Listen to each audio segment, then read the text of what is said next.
sous la lumière scintillante des lustres de cristal. La salle de bal de l'hôtel Grand Méridien chatoyait téléphone un royaume miniature au cœur de la ville. Les smokings élégants et les robes de soirée éblouissantes se frôlaient. Le tintement des flûtes de champagne résonnait gaiement, se mêlant à des éclats de rire distingués. Jack Radcliffe se tenait au centre de l'attention, un sourire poli aux lèvres. Mais ses yeux d'un bleu profond restaient froids, comme s'il fixait au-delà des lumières une ombre visible. Ce soir, il était honoré comme l'un des 10 avocats les plus influents de la décennie. Un titre dont rêverait n'importe quel homme de loi. Mais pour Jacques, il le ressentait plutôt comme une médaille pesant lourdement sur sa poitrine. Les applaudissements éclatèrent lorsque l'animateur prononça son nom. Jacques monta sur scène.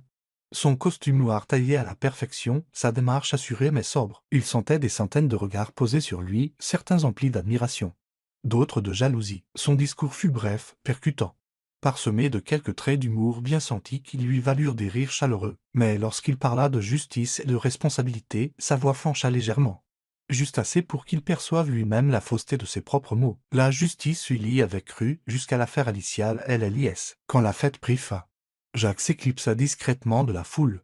Il déclina l'invitation d'un associé à prendre un verre et sortit où le froid mordant de la nuit d'hiver l'accueillit. Un journaliste plus âgé, les cheveux argentés sous un bonnet de laine, l'approcha soudainement. Il ne portait pas d'appareil photo, juste un petit calepin dans une main. Sa voix était basse et posée, chaque mot semblant posé avec soin. Radcliffe, dit l'homme, ses yeux vifs le fixant. Regrettez-vous d'avoir fait quitter Victor Moss? La question le transperça, telle une lame frappant la part de lui-même que Jacques s'était efforcé d'enfouir. Il se figea, son sourire poli s'évanouissant. 2 ans plus tôt, l'affaire Alicia Alice l'avait catapulté vers la célébrité. Une jeune femme brutalement assassinée dans son appartement. Victor Moss, un riche homme d'affaires, était le principal suspect. Jacques, incisif, persuasif, implacable, avait démantelé l'argumentaire de l'accusation, transformant des preuves accablantes en simple matière à débat au tribunal. Le Ouija avait déclaré Moss non coupable. Jacques fut acclamé comme un héros. Mais cette nuit-là, en relisant les dossiers de l'affaire, le doute commença à s'insinuer. Un minuscule détail, un SMS effacé et un témoin qui s'était rétracté. Tout cela le hantait depuis. Il avait gagné, mais à quel prix? Je ne donne pas d'interview en dehors des heures de travail, répondit froidement Jacques en se détournant. Pourtant, la question du journaliste suivit, s'accrochant à lui comme une ombre dont il ne pouvait se défaire. Jacques monta dans sa voiture. Une élégante Bentley noire garée au bord du trottoir. Il n'alluma pas la radio, n'appela personne. Il conduisit simplement, loin des lumières de la ville, vers les routes de montagnes sinueuses maintenant recouvertes d'un manteau blanc. Une tempête de neige approchait, mais il n'en avait cure. Le vent hurlait à travers les fentes de la fenêtre, un froid glacial s'infiltrant. Son esprit était envahi de souvenirs fragmentés, le regard dévasté de la mère d'Alicia au tribunal, le sourire suffisant de Victor Moss et le visage d'Alicia, ses grands yeux bruns le fixant depuis les photos de journaux. La route devenait de plus en plus glissante. Ses phares perçaient la neige épaisse, créant des cercles lumineux et brumeux. Jacques agrippa fermement le volant, se forçant à rester concentré. Puis, l'espace d'un instant fugace, il jeta un coup d'œil dans le rétroviseur. Une silhouette, de longs cheveux, un visage pâle, des yeux qui semblaient supplier. Alicia. Son cœur s'emballa, son souffle se coupa. Il savait que ce ne pouvait être réel. Juste une autre hallucination née de trop nombreuses nuits blanches. Mais lorsqu'il reporta son regard sur la route, il était trop tard. La voiture dérapa violemment sur la chaussée verglacée, les pneus crissant en vain. Jacques freina brutalement, mais la Bentley n'obéit pas. Elle percuta la glissière de sécurité, dévalant la pente enneigée. Le son du métal se froissant résonna dans la nuit. Le verre vola en éclats dans toutes les directions. La tête de Jacques heurta le volant, le sang coulant sur son front. Il essaya d'ouvrir les yeux, mais l'obscurité déferla, engloutissant tout. Dehors, le vent et la neige hurlaient toujours. Mais dans le monde de Jacques Radcliffe, il n'y avait plus qu'un silence terrifiant. Vous regardez Soul Story, où chaque histoire murmure l'amour, la guérison et l'espoir. Dites-nous depuis quelle ville vous nous regardez. N'oubliez pas de vous abonner et de faire partie de notre voyage. Maintenant, restez avec nous. L'histoire ne fait que commencer. La nuit était d'un froid glacial, l'air aussi tranchant qu'une lame fendant la peau. Une neige épaisse recouvrait la route de montagne sinueuse menant à une petite ville. Maya Ellis conduisait son vieux pick-up, dont les phares faibles peinaient à percer le blizzard. Elle venait de terminer son service de nuit à l'hôpital régional, où elle travaillait comme médecin urgentiste. Ses mains, bien qu'habituées aux chirurgies d'urgence et aux blessures complexes, tremblait légèrement à cause du froid qui lui pénétrait jusqu'aux os. La radio grésillait un vieil air de jazz. Mais Maya n'écoutait pas. Son esprit dérivait vers le passé, vers sa sœur Alicia. et des souvenirs qui ne s'estompaient jamais. Soudain, une lueur rouge-orangée jaillit au loin, tranchant le fil de ses pensées. Une voiture gisait sur le flanc de la montagne, l'avant écrasé. Le pare-brise brisé. De la fumée s'échappait du moteur. Des étincelles crépitant dans l'obscurité. Maya freina brusquement. Son pick-up dérapa légèrement sur la route, verglacée avant de s'arrêter. Elle attrapa sa trousse médicale sur le siège passager et se précipita dehors sans réfléchir. Le vent chargé de neige lui fouetta le visage, piquant ses yeux. Mais son instinct de médecin prit le dessus sur toute peur. Elle glissa le long de la pente, ses bottes s'enfonçant dans la neige molle. En se rapprochant, elle vit la voiture, un véhicule de luxe, maintenant un amas de métal tordu. L'odeur d'essence était prégnante et des flammes commençaient à lécher le capot. Maya tomba à genoux et regarda à travers la vitre brisée. Un homme gisait inconscient sur le siège. Conducteur, du sang coulant d'une entaille sur son front, tachant sa chemise blanche froissée. Sa poitrine se soulevait et s'abaissait faiblement. Il était encore en vie. « N'abandonne pas maintenant » murmura Maya. Sa voix presque perdue dans le vent. Elle regarda autour d'elle, ramassa une lourde pierre et brisa la vitre du passager. Le verre vola en éclats.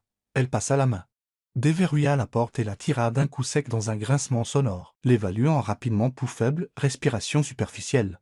Aucun signe de fracture, du coup elle détacha la ceinture de sécurité, passa ses bras autour de ses épaules et tira. Il était lourd, mais l'adrénaline lui conféra une force inattendue, juste au moment où il le mettait à l'abri.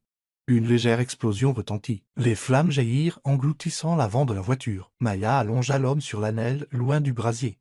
Elle s'agenouilla à côté de lui, ouvrit sa trousse et agit avec la vitesse et la précision d'un médecin entraîné. Elle pressa une gaze sur la blessure de son front, vérifia ses signes vitaux. « Restez avec moi » dit-elle calmement mais fermement, comme elle le ferait avec un patient entre la vie et la mort. Elle attrapa son téléphone et appela les services d'urgence, leur donnant la localisation et l'état de l'homme. En attendant, elle l'enveloppa d'une fine couverture pour conserver sa chaleur, ses yeux ne quittant jamais son visage pâle. Des sourcils épais, un nez aquilin, des lèvres serrées.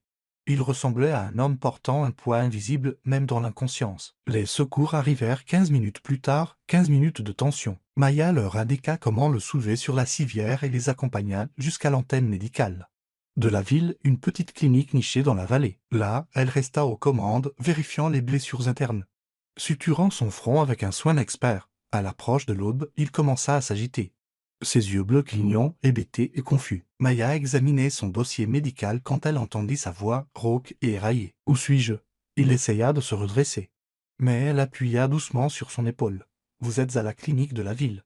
Vous avez un accident de voiture. Reposez-vous, vous n'êtes pas encore stable. » Sa voix était douce, mais empreinte de l'autorité ferme d'un médecin.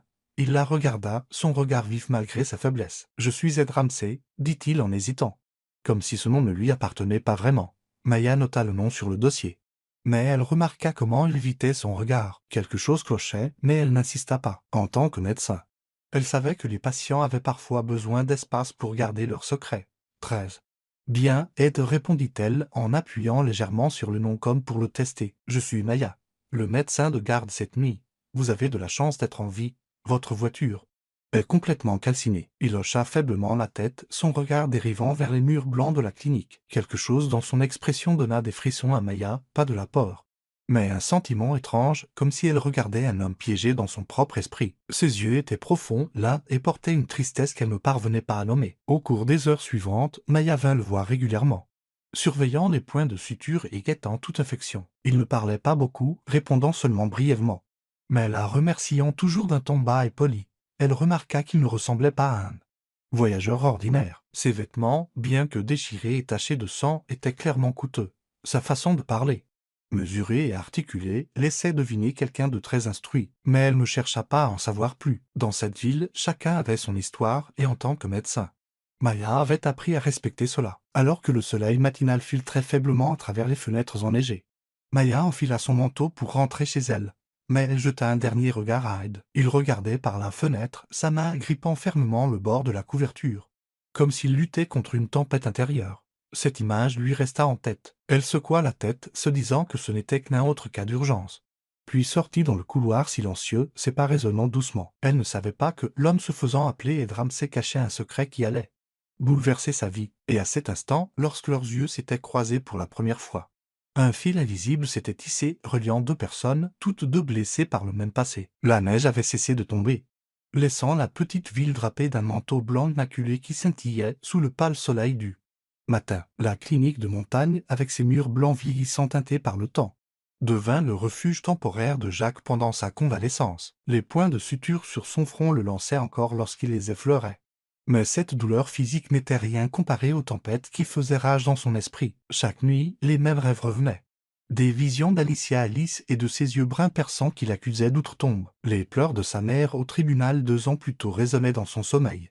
Le réveillant en sueur froide, le souffle court comme s'il fuyait un fantôme invisible. Jacques décida de rester en ville quelques semaines, prétextant avoir besoin de temps pour guérir avant de reprendre son travail d'avocat en ville. Mais au fond de lui, il savait qu'il fuyait non pas les flashs des photographes ou les questions pointues sur l'affaire Moss, mais lui-même, un avocat millionnaire au passé entaché de regrets. Ici, dans le calme des montagnes, il pouvait temporairement devenir Ed Ramsey, un homme normal, libéré de la gloire ou de la culpabilité. Maillet, le médecin qui lui avait sauvé la vie, était une autre raison pour laquelle il ne parvenait pas à se résoudre à partir. Elle lui rendait visite lors des contrôles médicaux avec un air professionnel. Sa voix calme et ferme, ses yeux assez perçants pour voir à travers lui. Jacques se sentait attiré par son honnêteté, sa façon de parler sans faux-semblant, si différente des gens au langage policé qu'il côtoyait en ville. Mais ce qui le captivait le plus, c'étaient ses yeux, profonds, d'une tristesse silencieuse. Comme si elle aussi portait une blessure qui n'avait jamais complètement guéri, une histoire jamais racontée.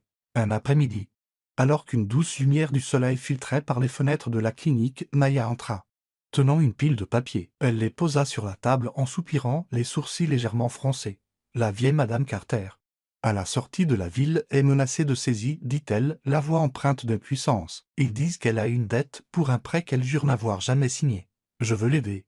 Mais les affaires juridiques, je ne suis pas doué pour ça. Jacques jeta un coup d'œil au document, ses yeux parcourant les petits caractères, bien qu'il se fît passer pour Ed Ramsey.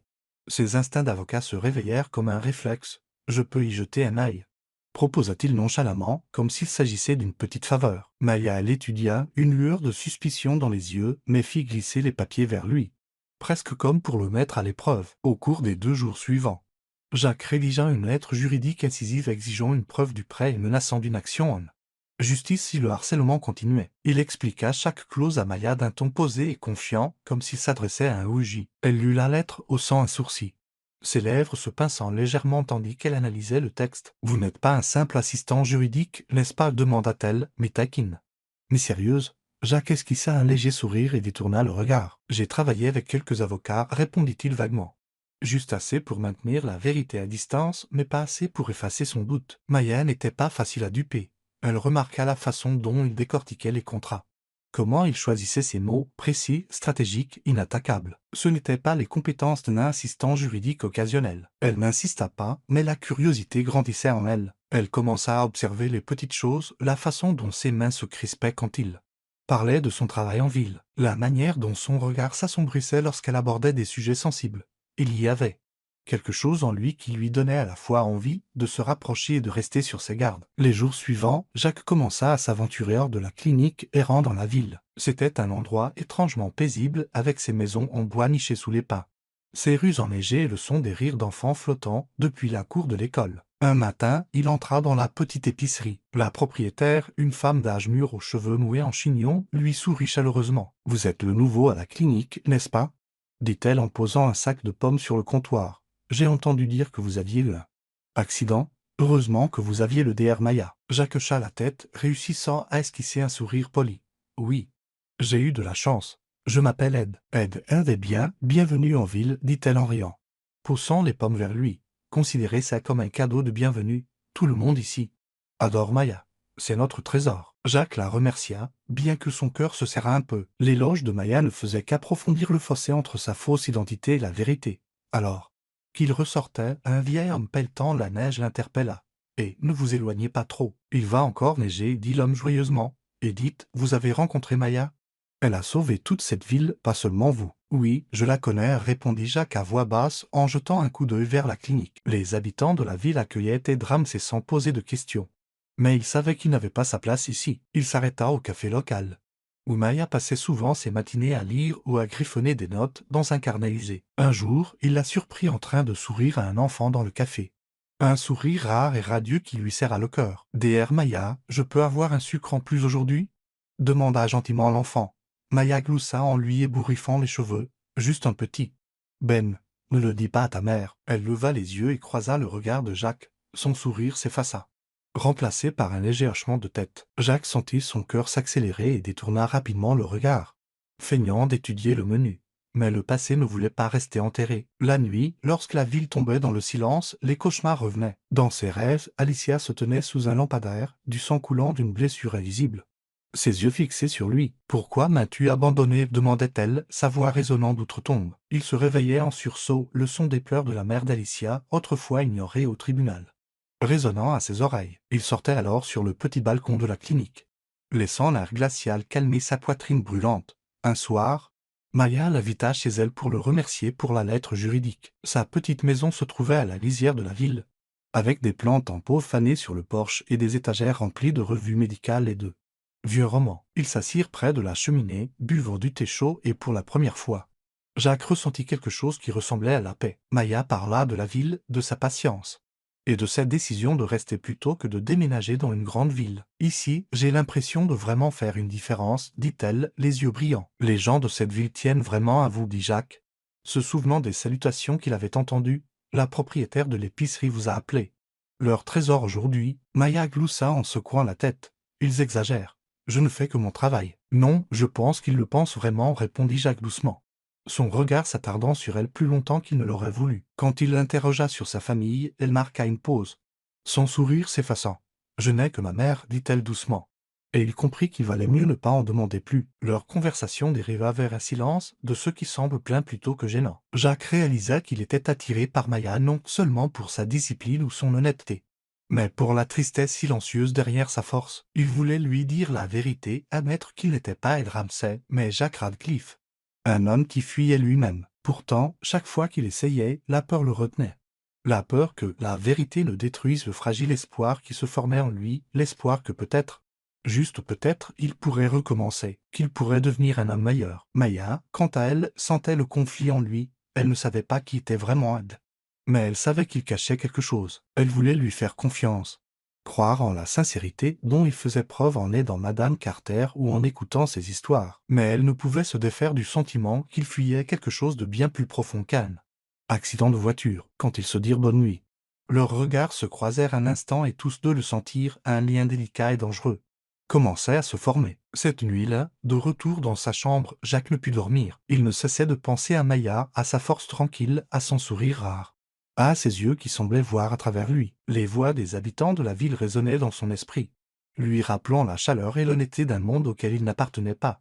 Il savait qu'il se tenait sur une pente dangereuse. Ed Ramsay n'était qu'un mensonge et la vérité pouvait tout détruire. Mais pour la première fois en 2 ans, il ressentit une lueur d'espoir, l'espoir que peut-être, avec la force tranquille de Maya, il pourrait enfin affronter l'homme qu'il avait été. La petite maison de Maya se dressait tranquillement à la lisière de la ville, la douce lueur de sa lampe de bureau projetant des ombres sur les murs en bois délavé. La nuit était calme, seulement troublée par le crépitement occasionnel de la cheminée et le hurlement du vent contre les fenêtres. Elle était assise à la table de la cuisine, les mains roulées autour d'une tasse de thé froid, les yeux embués d'un malaise. Après son service, elle avait commencé à réorganiser la vieille bibliothèque, une habitude qu'elle prenait chaque fois que son esprit était agité. Des manuels de médecine étaient empilés à côté de romans écornés, de lettres manuscrites et de petits souvenirs d'une époque lointaine. Elle ne cherchait rien en particulier. Elle avait juste besoin de s'occuper les mains pour cesser de penser à Ed Ramsay, cet homme au regard fuyant qui suscitait en elle un mélange de curiosité et de méfiance. Alors qu'elle feuilletait un vieux livre, un journal plié en glissa, le papier au bord jauni, atterrit sur le sol. Maya se pencha pour le ramasser avec l'intention de le mettre de côté, jusqu'à ce que le titre la frappe comme un coup. Victor Moss acquitté dans le meurtre d'Alicia Ellis. Sa poitrine se serra.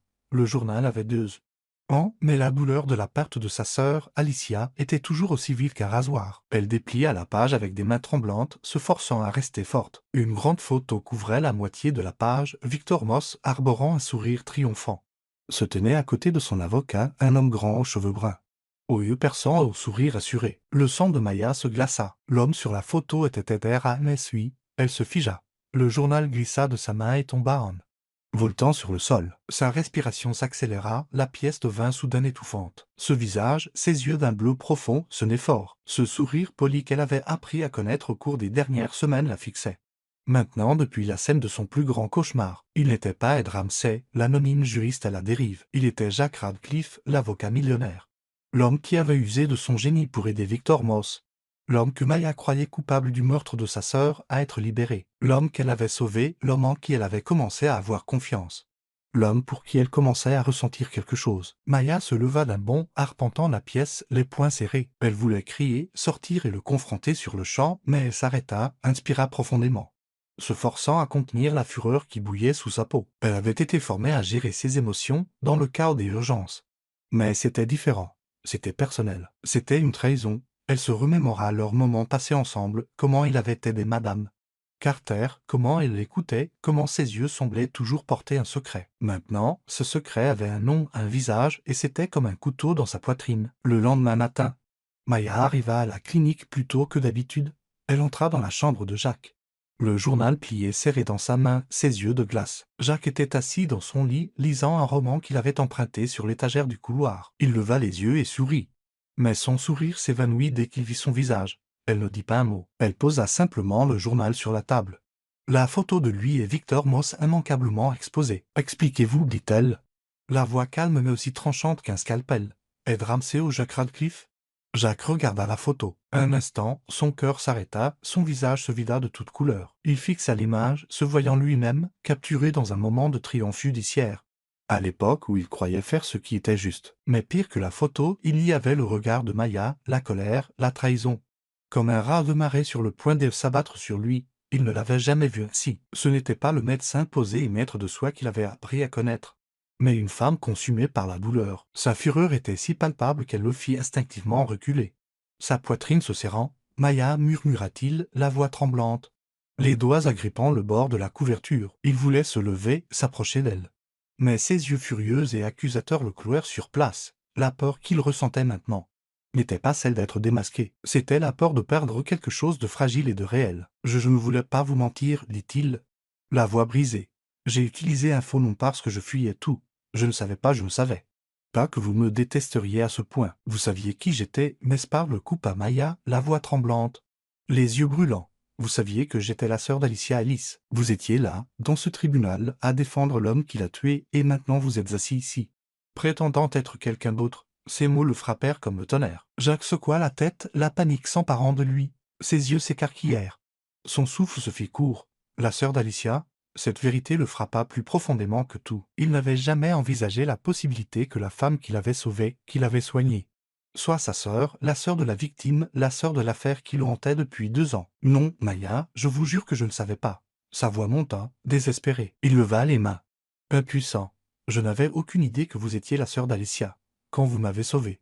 J'essayais juste de disparaître. Le faux nom, ce n'était pas pour vous tromper. C'était pour m'échapper à moi-même. Je ne voulais pas vous mentir. Je voulais juste être quelqu'un d'autre, ne serait-ce qu'un instant. » Maya laissa échapper un rire sec et amer. « Peur, vous aviez peur. » Elle s'approcha, pointant le journal du doigt. Sa voix tremblait de rage. « Savez-vous ce que ma famille a traversé?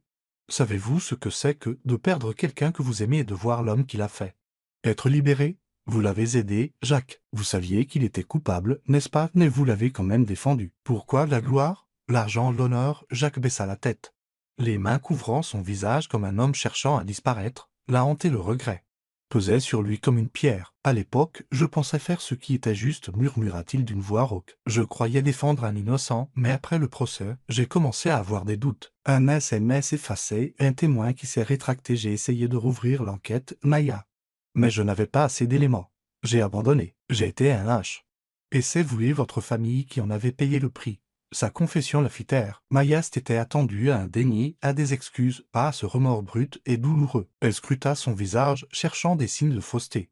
Mais tout ce qu'elle vit fut un homme se brisant de l'intérieur, noyé dans la culpabilité. Ses yeux bleus brillaient, non de larmes, mais de quelque chose de plus profond, de plus lourd. « Alors pourquoi êtes-vous ici ?» demanda-t-elle doucement. « Pourquoi ne m'avez-vous pas dit la vérité ?» Jacques releva la tête et croisa son regard, brisé. « Parce que je ne pouvais pas affronter qui j'étais, » dit-il. « Après l'accident, quand je me suis réveillé ici, j'ai pensé que je pourrais peut-être repartir à zéro. Juste un peu. Je ne savais pas qui vous étiez, Maya. Si je l'avais su, je serais parti. Je n'aurais jamais osé vous regarder dans les yeux. Maya resta figée, agrippant le journal. Son esprit était un tourbillon. Elle voulait lui crier dessus, le chasser de la ville, mais quelque chose dans sa voix. Dans sa panique lorsqu'il avait réalisé qui elle était, la fille hésitait. Il n'était pas seulement choqué d'être démasqué. Il était bouleversé par son identité. Cette vérité l'avait blessé aussi profondément qu'elle. « Je ne demande pas votre pardon, dit Jacques. La voix basse et fêlée, je ne le mérite pas. Mais je veux que vous sachiez que je n'ai jamais l'intention de vous blesser, pas à nouveau. Si vous voulez que je parte, je partirai, tout de suite. » Maya ne répondit pas. Elle se tourna et sortit. Le journal toujours dans son poing. Elle avait besoin d'air, d'espace. D'un moment pour respirer à travers le chaos dans sa poitrine. Le vent froid lui frappa le visage, mais ne put calmer la tempête intérieure. L'homme qu'elle avait sauvé, l'homme en qui elle avait commencé à croire, était celui qui avait refusé la justice à sa sœur. Et pourtant, l'horreur dans ses yeux, le tremblement dans sa voix, la faisait douter. Un homme qui avait failli une fois pouvait-il vraiment changer? Ou Jack Radcliffe ne faisait-il que jouer un autre rôle dans son long jeu de duperie? De retour à l'intérieur, Jack s'assit seul, regardant par la fenêtre alors que les flocons de neige recommençaient à tomber. La peur de perdre Maya, leur lien fragile, le faisait trembler, mais pour la première fois. Il ressentit autre chose aussi. Pas le pardon, pas la paix, juste une infime libération, car enfin, il avait cessé de fuir. Et pour un instant, aussi fugace soit-il, il avait affronté la vérité. Vous suivez toujours l'histoire? Si cette histoire vous a trouvé en dehors de Soul Story, nous vous invitons à la maison, là où chaque récit touchant commence avec vérité, espoir et cœur. Le matin dans la petite ville était voilé d'une fine brume. Comme si le monde lui-même était pris dans un rêve fragile. Jack Radcliffe se tenait devant la clinique, une petite valise à ses pieds, les yeux fixés sur la route enneigée qui sortait de la ville. Il avait eu l'intention de partir juste après que Maya eût découvert sa véritable identité. Mais quelque chose le retenait ici. Ni la peur, ni la lâcheté. C'était le sentiment qu'il ne pouvait pas partir sans l'affronter à nouveau. Non pas pour implorer son pardon, mais pour l'aider à comprendre la vérité, qui il était. Pourquoi il était venu ici, et comment ses erreurs l'avaient consumé de l'intérieur. Il marcha dans l'air glacial, ses chaussures laissant des empreintes nettes sur le sol enneigé. La maison de Maya se dressait tranquillement à la lisière de la ville, avec ses plantes en pot fanées sur le porche et une fine fumée s'échappant de la cheminée. Jacques frappa à la porte, le cœur battant dans sa poitrine. Quand Maya ouvrit, son regard était froid. Rien de la chaleur des jours passés ne subsistait. Les bras croisés, elle s'appuyait contre le chambranle de la porte, telle une forteresse d'acier entre eux. « Je ne pense pas qu'il y ait quoi que ce soit d'autre à dire, Jacques, dit-elle, en appuyant sur son vrai nom comme s'il s'agissait d'un verdict. Tu devrais partir. » Jacques prit une inspiration, stabilisant sa voix. « Je le ferai. Mais avant, j'ai besoin que tu m'écoutes. Pas pour des excuses, ni pour justifier ce que j'ai fait. Juste pour que tu comprennes qui je suis et pourquoi j'ai atterri ici. » Maya ne l'invita pas. Entrait, mais elle ne referma pas la porte non plus. Elle fit un léger signe de tête, un signal silencieux pour qu'il parle. Jacques monta sur le porche, se tenant à quelques pas d'elle, les mains enfouies profondément dans les poches de son manteau pour cacher leur tremblement. « Il y a 2 ans, j'étais un avocat brillant et ambitieux, commença-t-il, la voix basse, les yeux fixés sur la neige collée à ses bottes. J'ai grandi en rêvant de devenir avocat pour protéger la justice. Ma mère a été poursuivie à tort. Quand j'étais enfant, elle a tout perdu parce qu'elle n'avait personne pour la défendre. J'ai juré que je ne laisserais plus jamais l'injustice gagner. Mais une fois entré dans le monde juridique, tout a changé. L'argent, l'attention, les victoires. Ça m'a consumé. L'affaire Alicia Ellis, c'était le sommet de ma carrière. C'était une affaire difficile. Et j'ai gagné, Maya. J'ai été salué comme un héros du droit, mais même à ce moment-là, je savais que quelque chose n'allait pas. Il marqua une pause, prenant une inspiration tremblante, comme pour se donner du courage. Après le procès, j'ai commencé à douter de Victor Moss, poursuivit Jacques. La voix plus basse maintenant, comme si les mots eux-mêmes le blessaient. Un message effacé, un témoin qui a changé sa version. J'ai essayé de rouvrir l'enquête. Mais je me suis heurté à un mur. Je me suis dit que ce n'était pas de ma faute, que j'avais simplement fait mon travail. Mais la vérité, c'est que j'ai aidé un homme qui a peut-être assassiné ta sœur à être libéré. J'ai trahi les idéaux mêmes qui m'avaient poussé à devenir avocat. Il leva enfin les yeux et croisa le regard de Maya, et pour la première fois, il ne s'y a pas. J'ai lu une interview de ta mère après le procès, dit-il, la voix tendue par l'émotion. Elle disait, la justice n'existe pas. Un bon avocat a juste besoin d'être bien payé. Cette citation m'a brisé. Non pas parce que j'étais critiqué, mais parce qu'elle avait raison. J'avais utilisé mon don pour quelque chose de mal. Et ça me hante chaque jour depuis. Les cauchemars, les nuits blanches, Je ne pouvais pas y échapper. Les bras de Maya restaient croisés, mais sa prise s'était légèrement resserrée. Son expression ne s'adoucit pas, mais elle ne l'interrompit pas. Jacques fit un pas en avant, la voix s'épaississant d'urgence. Quand je me suis réveillé ici après l'accident, je pensais être mort. Mais tu m'as sauvé, Maya. Tu m'as donné une seconde chance que je ne méritais pas. J'ai utilisé un faux nom non pas pour te tromper, mais parce que je ne pouvais pas affronter qui j'étais vraiment. Je voulais être Ed Ramsay, un homme sans la culpabilité de Jack Radcliffe.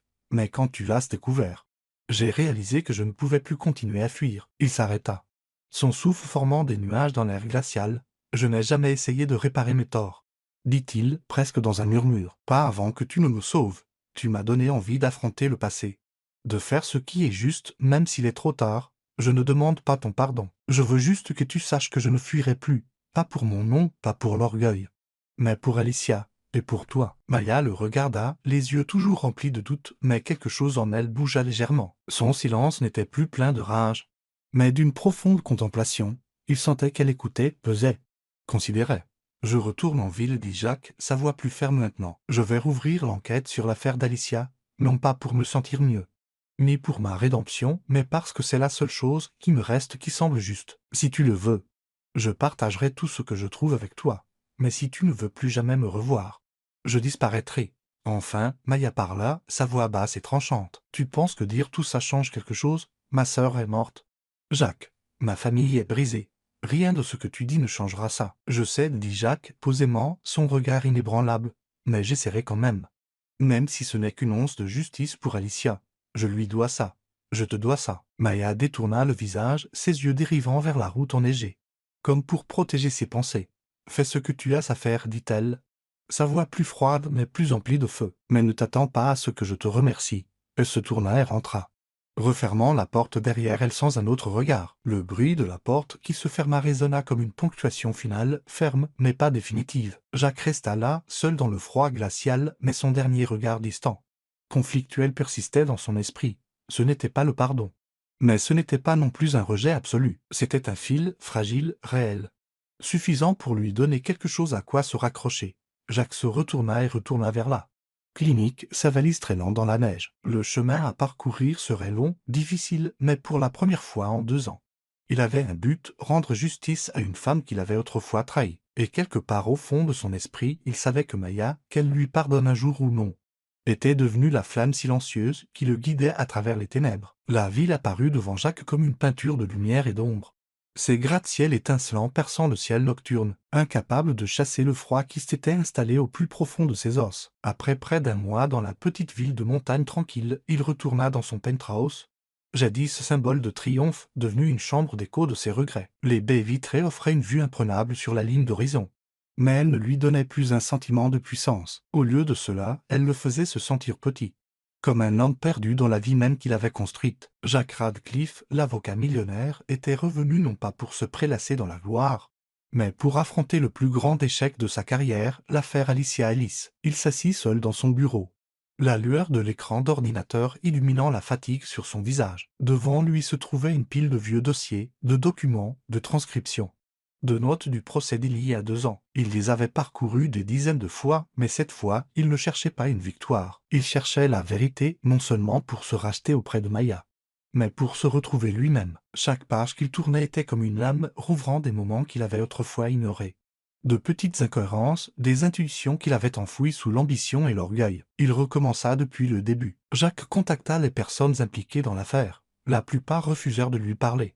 Certains raccrochèrent dès qu'ils entendirent son nom, mais il persista. Après des jours d'appels et d'impasses, il retrouva enfin un ancien témoin, Karl Dempsey, le voisin d'Alicia, qui avait autrefois témoigné n'avoir rien vu ni entendu d'inhabituel la nuit de sa mort. Mais Jacques se souvenait des yeux de Karl pendant le procès, agités, anxieux, jetant constamment des regards vers Victor Moss comme un homme vivant dans la peur. Maintenant, Karl vivait dans un appartement minable en périphérie de la ville, loin des projecteurs. Quand Jacques frappa à la porte, Karl ouvrit avec méfiance dans les yeux. « Je n'ai rien à dire. » Radcliffe marmonna Karl en s'agrippant au cadre de la porte. « C'est fini. »« Non, » dit Jacques doucement. « Je sais que vous avez été menacé. Je ne suis pas là pour vous faire du mal. Je veux juste la vérité. Pour Alicia. » Karl le fixa longuement, déchiré entre la peur et la culpabilité. Finalement, il soupira et ouvrit la porte. À l'intérieur, au milieu de l'air vicié et de la lumière vacillante d'une seule ampoule, Carl révéla ce qu'il avait caché. Cette nuit-là, il avait vu Victor Moss quitter l'immeuble d'Alicia. Quelques minutes seulement après avoir entendu un cri. Mais avant le procès, un inconnu l'avait approché avec un avertissement parlé. « Et votre famille sera en danger. » « J'avais un enfant, murmura Carl, la voix brisée. Je ne pouvais pas prendre ce risque. C'était une pièce cruciale du puzzle. Mais pas suffisante. Jacques avait besoin de quelque chose de solide. Il contacta un technicien en criminalistique avec qui il avait travaillé. Un homme qui avait traité les preuves numériques d'Alicia. Après plusieurs tentatives, le technicien accepta de réexaminer les données du téléphone d'Alicia, qui avait été effacées avant le procès, grâce à une technologie plus récente. Une récupération partielle des données était désormais possible, ce qu'ils trouvèrent coupable. Souffle de Jacques, un message provenant du numéro de Victor Moss à Alicia. Envoyé quelques heures seulement avant sa mort, on se voit ce soir, ne le dit à personne. De plus, des données GPS plaçaient Victor près de l'appartement d'Alicia à l'heure exacte de son meurtre. Jacques s'assit à son bureau, les mains tremblantes en lisant le rapport. C'était la preuve qu'il n'avait pas réussi à trouver quand cela comptait le plus. Mais il n'y avait aucun soulagement, seulement du chagrin, car cela ne faisait que confirmer la vérité. Il avait aidé un tueur à s'échapper. Il pensa à Maya. À sa fureur quand elle avait appris qui il était, il savait qu'il devait lui montrer ce qu'il avait trouvé, quel qu'en soit le coup. Il prit son téléphone et fit défiler jusqu'à son numéro, marquant une pause avant d'appeler, quand sa voix se fit entendre froide. Mais pas rejetante, sa poitrine se serra. « Maya, dit-il, la voix hésitante. J'ai trouvé quelque chose. À propos de l'affaire d'Alicia, je veux que tu le vois, pas comme une excuse. Tu mérites de savoir. » Il y eut une pause, puis sa réponse, plate, illisible. « Envoie-moi l'adresse. Je viendrai. » Le lendemain, Maya arriva au bureau de Jacques, en centre-ville. Elle portait un manteau et les cheveux attachés, et son expression était indéchiffrable. Le mur entre eux était toujours là, invisible mais impénétrable. Jacques la conduisit dans une salle de conférence, où des documents et des rapports soigneusement arrangés attendaient sur la table. Il lui expliqua chaque élément, la confession de Carl, le message retrouvé, les données GPS. Sa voix était basse et posée, bien que son cœur battît à chaque mot. « Voilà ce que j'ai trouvé, dit-il finalement. Je ne sais pas si c'est suffisant pour ouvrir l'affaire. Mais c'était un début. Je veux faire ce qui est juste, Maya, même s'il est trop tard. » Maya feuilleta les documents, ses yeux parcourant chaque ligne avec la précision d'un médecin examinant le dossier d'un patient. Elle ne dit rien au début, mais Jacques remarqua la façon dont ses doigts agrippaient les bords du papier. Comment ses yeux s'arrêtaient sur le message de Victor. Quand elle leva les yeux, son regard était toujours froid. Mais il y avait autre chose aussi, pas du pardon, mais une lueur de reconnaissance du fait qu'il essayait. « Pourquoi fais-tu ça ?» demanda-t-elle, la voix basse, tranchante. « Pour te racheter ? Ou juste pour te sentir mieux ?» Jacques ne s'y a pas. Il la regarda droit dans les yeux. « Les deux ?» dit-il honnêtement. « J'ai eu tort d'aider Victor à s'échapper. Je ne peux pas défaire ce que j'ai fait, mais je peux essayer de le réparer. » Maya ne répondit pas tout de suite. Elle se leva, jetant un coup d'œil à la pièce, ses yeux s'attardant brièvement sur les récompenses et diplômes encadrés qui définissaient autrefois Jacques Radcliffe. Puis elle se tourna vers lui. « Je vais examiner ça, dit-elle. Mais ne pense pas que ça change quoi que ce soit entre nous. » Elle se tourna et partit, laissant Jacques en silence. Il se rassit, fixant les documents étalés devant lui, se sentant à la fois plus léger et plus lourd. Plus léger, parce qu'il avait fait un pas vers la rédemption. Plus lourd, parce que le chemin pour regagner la confiance, si tant que ce soit possible, était long et incertain. Mais pour la première fois en 2 ans, Jacques sentit qu'il marchait enfin dans la bonne direction. Non pour son nom, non pour son héritage, mais pour la vérité. Et pour une femme dont la force tranquille lui avait rappelé l'homme qu'il avait autrefois voulu être. Victor Moss eut rapidement vent de la tentative de Jacques de rouvrir l'affaire. Quelques jours seulement après que Jacques eut soumis une demande officielle de révision au bureau du procureur, les représailles commencèrent. Les comptes de son cabinet d'avocats furent mystérieusement gelés pour des problèmes techniques. Des rumeurs éclatèrent sur les forums juridiques et les réseaux sociaux, le qualifiant de traître à la profession. Mais le pire arriva une nuit, un message anonyme s'afficha sur son téléphone, « Arrêtez Radcliffe », où le médecin en paiera le prix. Le sang de Jacques se glaça. Il pensa immédiatement à Maya. Elle était toujours en ville, travaillant avec lui pour examiner les nouvelles preuves, distantes, toujours sur ses gardes après leur confrontation dans la ville de montagne, mais activement impliquée. L'idée que Victor la cible le fit paniquer. Il l'appela sans hésiter. « Est-ce que ça va ?» demanda-t-il. La voix tendue. « Victor, c'est ce que nous faisons. Il vient de te menacer. » À l'autre bout du fil, la voix de Maya était calme et résolue. « Je vais bien. Mais aujourd'hui, une voiture noire m'a suivi. Puis j'ai reçu un appel. Un homme m'a dit d'arrêter de creuser ou quelque chose de grave arriverait. Jacques agrippa le téléphone, son cœur battant à tout rompre dans ses oreilles. Maya, tu dois quitter la ville. Victor ne bluffe pas. Elle eut un rire amer, teinté de défi. Fuir si ma sœur pouvait parler. Elle me dirait de ne pas reculer. On va aller jusqu'au bout, Jacques. Le lendemain, Maya envoya à Jacques le scan d'un rapport médical jusque-là négligé, qu'elle avait retrouvé grâce à une ancienne collègue d'Alicia, une infirmière qui avait travaillé dans une clinique voisine. Le rapport documentait des ecchymoses au poignet d'Alicia, compatible avec quelqu'un qui aurait été saisi ou retenu avant sa mort. Il n'avait jamais été inclus dans la procédure judiciaire. La note de Maya était brève, ça pourrait être une nouvelle preuve. Continue. Jacques fixa le dossier, la poitrine serrée d'un étrange mélange d'espoir et d'effroi. Les ecchymoses pouvaient étayer la thèse d'une lutte d'Alicia, renforçant le dossier contre Victor. Mais plus il creusait, plus le danger devenait réel, surtout pour Maya. Ils se retrouvèrent dans un petit café, niché dans un coin tranquille de la ville. Maya était assise dans une banquette au fond, sa posture alerte, les yeux scrutant la rue même en sirotant son café. Jacques fit glisser le rapport médical imprimé sur la table. Sa voix était basse. C'est important. Ce que tu as trouvé pourrait t'aider à rouvrir l'affaire, mais Victor se rapproche. Il t'a menacé directement, Maya. Je ne peux pas te laisser être blessée à cause de moi. Maya croisa son regard, ses yeux féroces de détermination. Tu crois que je ne comprends pas le danger? Je suis médecin. Jacques, j'ai vu des gens mourir. J'ai vu des familles se briser. Je vis avec la perte de ma sœur.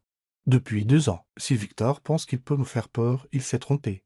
Jacques serra les poings sous la table, luttant contre la marée montante de la peur. Je sais que tu es forte, mais j'ai déjà blessé trop de gens avec mes erreurs. Je ne peux pas te laisser être la prochaine. Maya pencha légèrement la tête, son expression s'adoucissant tout en restant ferme. Il ne s'agit pas seulement de toi, il s'agit de la justice pour Alicia. Victor veut nous intimider. Alors il va découvrir que nous n'avons pas peur. Jacques ne put s'empêcher de ressentir une vague d'admiration, son feu, sa clarté, son refus de reculer.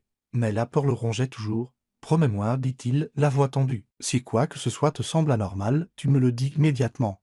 Je te le promets, dit-elle en hochant la tête. Mais promets-le aussi. Ne me cache rien. On fait ça ensemble. Alors qu'il quittait le café, le regard de Jacques capta le faible reflet d'une voiture noire garée de l'autre côté de la rue. Elle s'éloigna au moment où il la regarda. Victor les surveillait toujours. Cette nuit-là, Jacques engagea un détective privé, quelqu'un sans lien avec ses anciennes relations juridiques, pour suivre les mouvements de Victor. Pendant ce temps, Maya continuait de passer au peigne fin les dossiers médicaux archivés d'Alicia, cherchant tout autre élément qui aurait pu être manqué. Leur quête commune de justice n'était plus seulement une question de découvrir la vérité. C'était devenu une bataille qui les plaçait sur la route d'un homme capable de tout. Mais le courage inébranlable de Maya, sa détermination sans faille et le lien meurtri mais puissant qu'ils partageaient désormais, devinrent l'encre de Jacques. Pour la première fois, ce n'était pas seulement la culpabilité qui le propulsait, c'était elle, et aucune menace, pas même celle de Victor Moss, n'allait les arrêter maintenant. La salle de presse du centre-ville était bondée, les trépieds des caméras s'alignaient à l'avant, les flashs crépitaient comme des éclairs, et le murmure des journalistes ondulait comme un courant sous-jacent de tension. Jacques Radcliffe se tenait en coulisses, les doigts crispés sur le dossier de preuves que Maya et lui avaient passé des semaines à assembler méticuleusement. Le témoignage de Karl Dempsey, les données GPS du téléphone de Victor, les SMS menaçants, le rapport médical sur les ecchymoses d'Alicia. Tout était prêt, exposé pour enfin révéler la vérité. Mais alors que Jacques regardait la foule, il ne ressentit pas l'ancienne montée de confiance des prétoires, aucune poussée d'adrénaline de contrôle. Au lieu de cela, il sentit le poids écrasant de l'instant, non pas à cause de la pression, mais à cause de ce que cela signifiait. Maya se tenait à ses côtés, calme, droite, les yeux vifs et stables. Elle portait un simple manteau, les cheveux attachés, mais sa présence irradiait une puissance semblable à une flamme éternelle. Elle gardait toujours une distance physique et émotionnelle avec Jacques.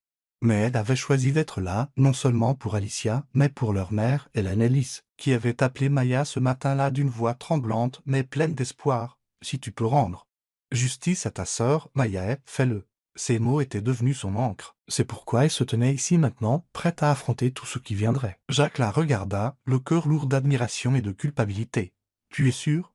demanda-t-il doucement. « Après aujourd'hui, tout change. Victor ne nous le pardonnera pas. Et cette foule non plus. » Maya le regarda, inébranlable. « Je ne suis pas ici pour le pardon.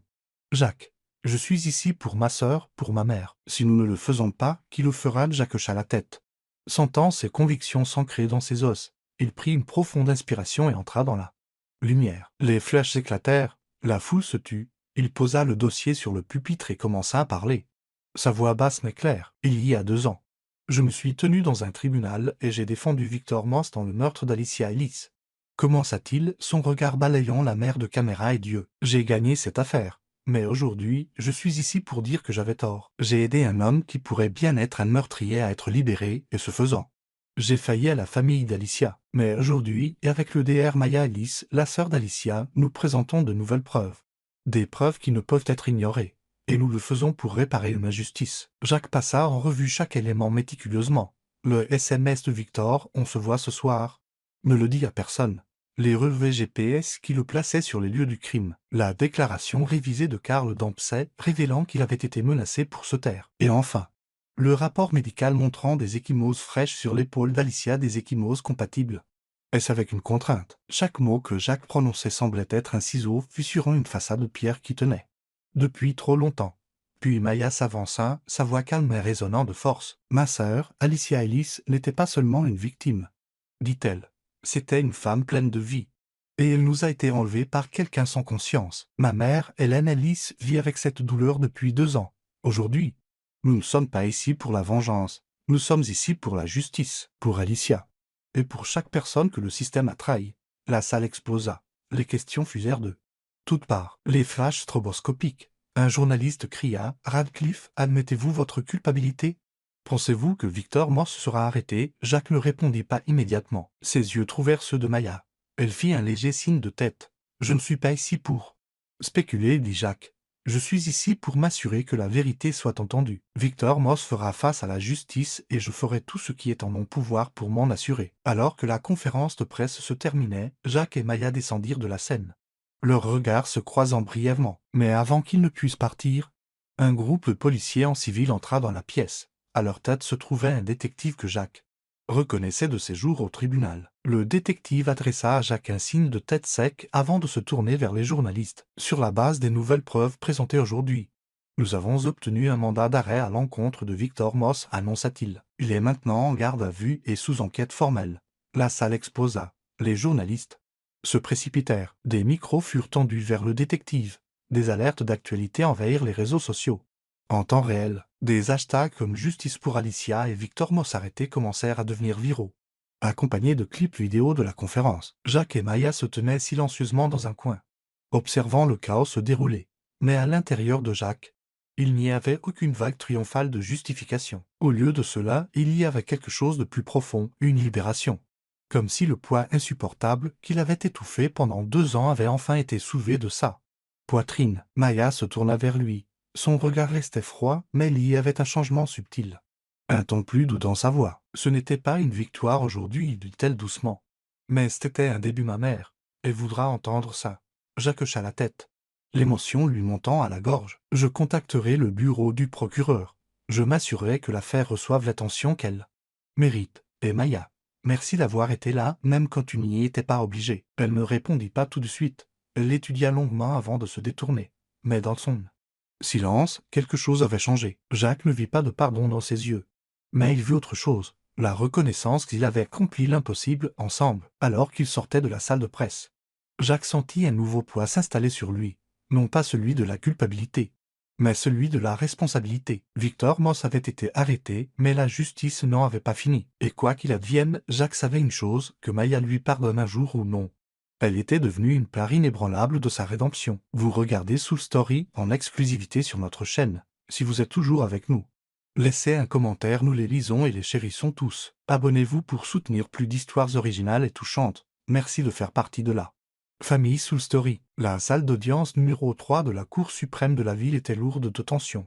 Comme si la pièce entière retenait son souffle, les bancs en bois étaient bondés aux journalistes, membres du public et les familles endeuillées qui avaient suivi chaque rebondissement d'une affaire, qui avait autrefois secoué la ville jusqu'à ses fondations. À la table des accusés était assis Victor Moss, vêtu d'un costume gris pâle, son expression froide, dépourvu du sourire suffisant qu'il arborait 2 ans plus tôt. En face de lui, Jacques Radcliffe prit la barre des témoins, les yeux vifs, mais le visage tiré par la fatigue. Au premier rang, Maya Ellis était assise, les mains étroitement jointes, le regard fixé sur l'avant. Là où la justice était enfin pesée, le procès s'était étiré sur 3 semaines exténuantes, chaque jour une bataille.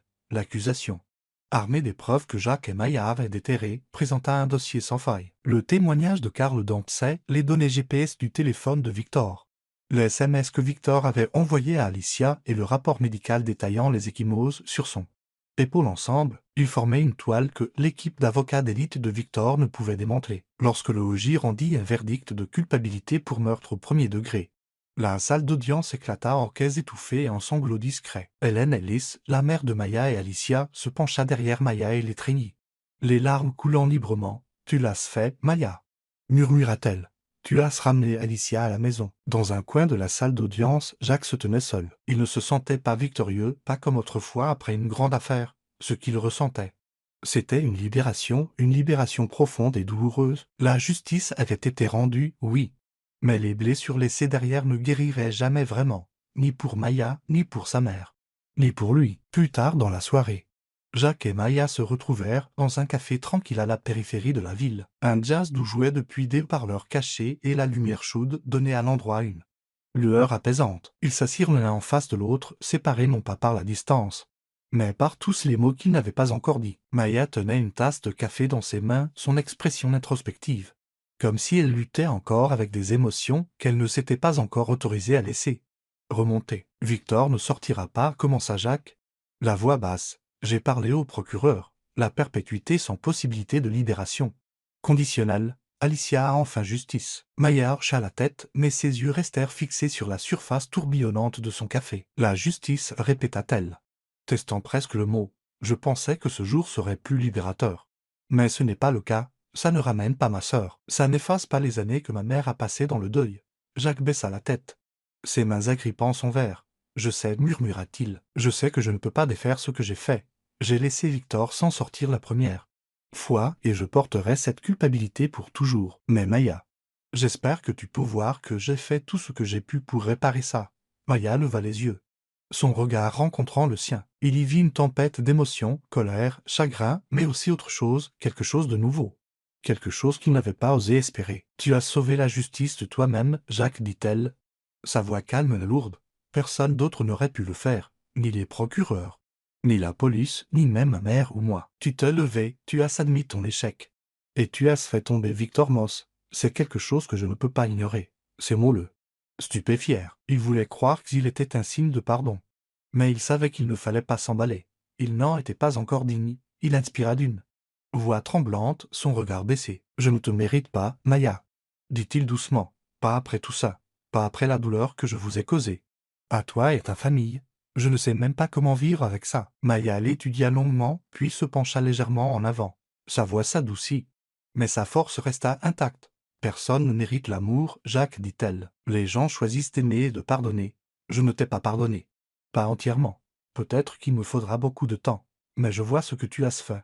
Et je connais ma sœur. Si elle était en vie, elle ne voudrait pas que je vive le reste de ma vie dans la haine. » Jacques sentit sa poitrine se serrer, non de douleur, mais de quelque chose qu'il n'avait pas ressenti depuis des années, l'espoir, fragile, vacillant, mais réel. Il ouvrit la bouche pour parler, mais aucun mot ne vint. À la place, il hocha simplement la tête, son regard fixé dans le sien, comme pour graver ce moment dans sa mémoire. Ils restèrent assis en silence pendant un moment, cette fois plus confortablement qu'auparavant. Maya lui parla de sa mère, de la façon dont Hélène avait pleuré lorsque le verdict avait été lu. Mais cette fois, les larmes avaient été celles de la libération. Elle a dit que même si tu l'as trahi une fois, tu l'as aidé à trouver la paix, dit Maya. Elle voulait que je te demande pourquoi tu as changé. Jacques eut un sourire calme et amer. Je lui rendrai visite. Mais je ne suis pas sûr de pouvoir l'expliquer. Peut-être que c'est grâce à toi, parce que tu m'as montré que je pouvais encore faire ce qui est juste, même s'il était trop tard. Maya ne répondit pas, mais son expression s'adoucit de nouveau, comme si elle l'entendait vraiment maintenant. Quand ils quittèrent le café, la nuit était tombée. Les lampadaires baignaient le trottoir d'une lueur brumeuse. Jacques raccompagna Maya à son hôtel. Alors qu'elle atteignait la porte, elle se retourna, le regarda dans les yeux. « N'arrête pas, Jacques, dit-elle, la voix basse mais ferme. Pas pour moi. Pour toi. » Puis elle disparut derrière la porte, laissant Jacques seul sur le trottoir. Un vent froid caressant son manteau. La justice avait été rendue.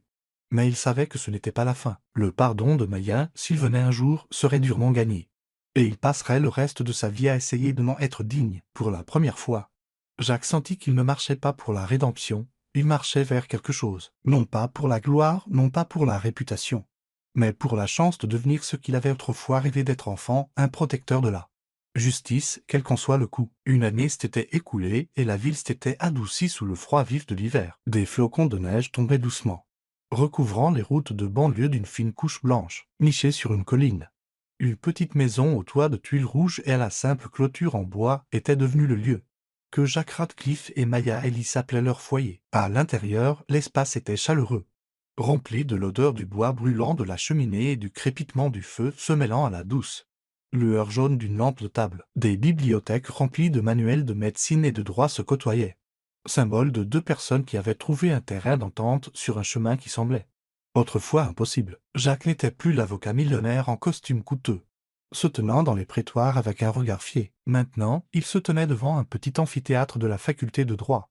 enseignant l'éthique juridique à de jeunes étudiants qui le regardaient avec curiosité et respect. Il leur racontait sa propre histoire, non pas celle de ses plus grandes victoires, mais celle de sa plus grande erreur, l'affaire Alicia Ellis. Le droit n'est pas seulement un outil pour gagner, disait-il lors d'une conférence, la voix basse mais chargée de poids. C'est une responsabilité de protéger la justice, même lorsque cela signifie admettre ses propres erreurs. Les étudiants prenaient des notes, mais Jacques savait que la leçon n'était pas seulement pour eux, c'était un rappel quotidien qu'il se faisait à lui-même. En dehors de l'enseignement, Jacques pratiquait toujours le droit, mais pas dans des bureaux luxueux ni pour le compte de riches clients. Il passait son temps à aider les plus vulnérables, ceux que le système judiciaire avait abandonnés, ceux qui ne pouvaient pas se permettre une représentation juridique. Il travaillait avec des organisations à but non lucratif, soutenant les victimes de violences domestiques, les personnes faussement accusées ou les familles qui avaient perdu des êtres chers à cause de défaillances systémiques. Chaque affaire qu'il prenait semblait être une forme d'expiation,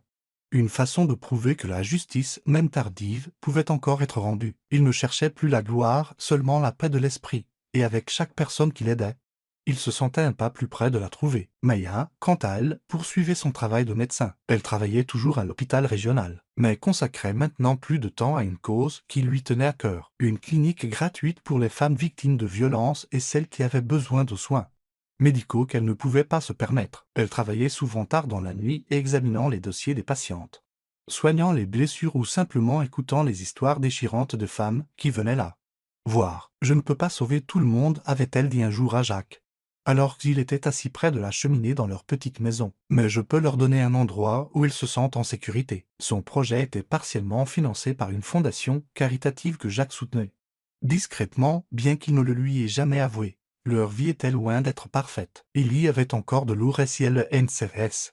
Des moments où les souvenirs d'Alicia et de l'affaire Victor Moss refaisaient surface. Parfois, Maya regardait Jacques d'un air distant, comme si elle se demandait encore si elle lui avait vraiment pardonné. Mais ils avaient appris à vivre avec ces cicatrices, comme deux soldats revenant de la guerre, portant des blessures mais choisissant d'avancer ensemble. Leur modeste maison, bien que simple, était un lieu où ils construisaient une nouvelle vie, non pas basé sur une romance parfaite, mais sur le respect mutuel, les fardeaux partagés et un amour forgé dans l'épreuve. Un après-midi d'hiver, alors que la neige tombait plus fort, Jacques et Maya se tenaient devant la maison, regardant vers la route qui menait à l'ancien arrêt de bus où Jacques s'était réveillé après l'accident plus d'un an auparavant. La neige recouvrait le sol, créant une scène paisible, comme si le monde s'était arrêté pour qu'il puisse respirer.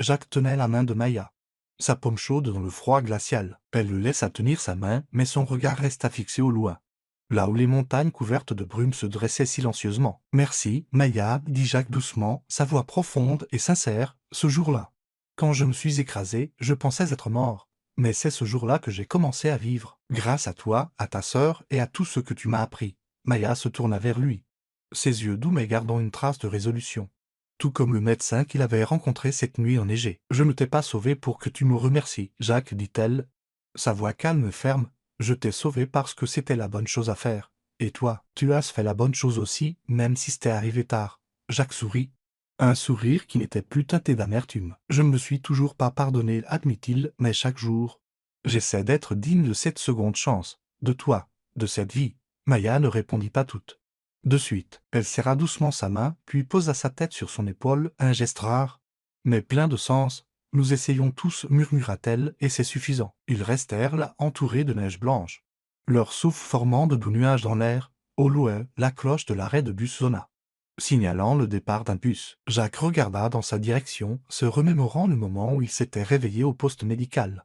Avec les yeux de Maya le fixant, des yeux qui avaient tout changé. Il n'était plus l'arrogant Jacques Radcliffe du passé, ni le fugitif Ed Ramsay. Il était un homme qui avait trouvé un but grâce à Maya, à Alicia et aux erreurs même qu'il avait façonnées en quelqu'un de digne de la vie. Une rafale de vent froid souffla, faisant tourbillonner les flocons de neige. Jacques serra Maya plus près, l'enveloppant de ses bras, et pour la première fois en un an, il sentit son cœur s'alléger, comme si la neige avait recouvert les